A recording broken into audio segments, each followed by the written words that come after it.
Bonjour fidèles internautes, je voudrais vous parler un peu de l'histoire d'Abraham et de Sarah.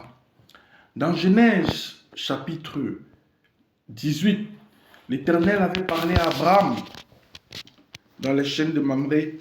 Il avait visité Abraham en lui disant qu'il aura un enfant, que sa femme Sarah allait lui donner un enfant, malgré que Abraham et Sarah étaient d'un âge avancé.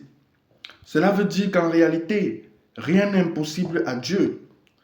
Et si nous regardons le chapitre 21, c'est ce qui s'est produit.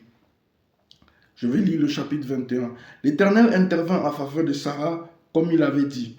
Il accomplit pour elle ce qu'il avait promis. Sarah tomba enceinte et donna un fils à Abraham dans sa vieillesse, au moment fixé dont Dieu lui avait parlé. Amen. Donc voilà ce que peut faire notre Dieu. Sarah est tombée enceinte, comme l'Éternel l'avait dit, au moment fixé par l'Éternel. Ça veut dire que même l'âge d'Abraham et de Sarah n'ont pas empêché à la parole de Dieu de se réaliser.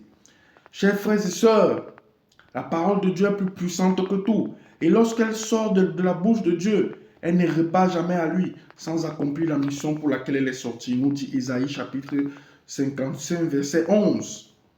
Cela veut dire, accrochons-nous à cette parole, chers bien-aimés. Qu'en est-il du monde dans lequel nous vivons? Dans ce monde, le système essaye de trouver des moyens de résoudre tout genre de problèmes, des problèmes criminels, des problèmes d'ordre sanitaire, tout genre de problèmes, les gouvernements essayent de les résoudre.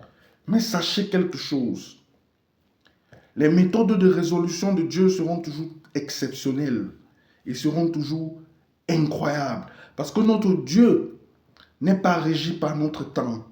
Il n'est pas fixé par l'ordre de notre temps. Il est éternel.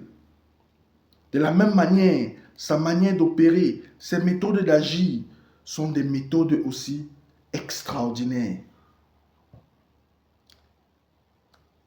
Et dans tout ce que nous pouvons traverser, chers frères et sœurs, nous devons comprendre qu'en réalité, Dieu veut nous inculquer la sagesse du royaume.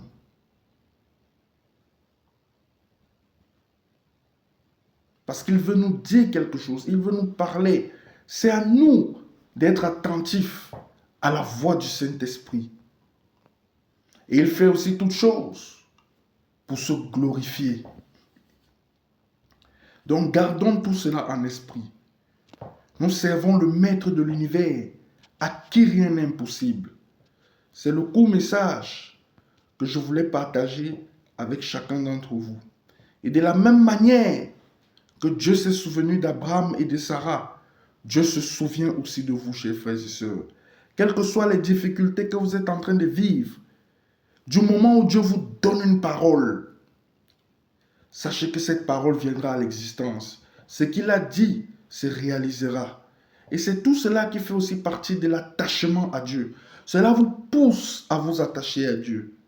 Quelles que soient les tempêtes qui peuvent souffler, vous savez que notre Dieu demeure fidèle. Que Dieu vous bénisse tous et toutes. Shalom.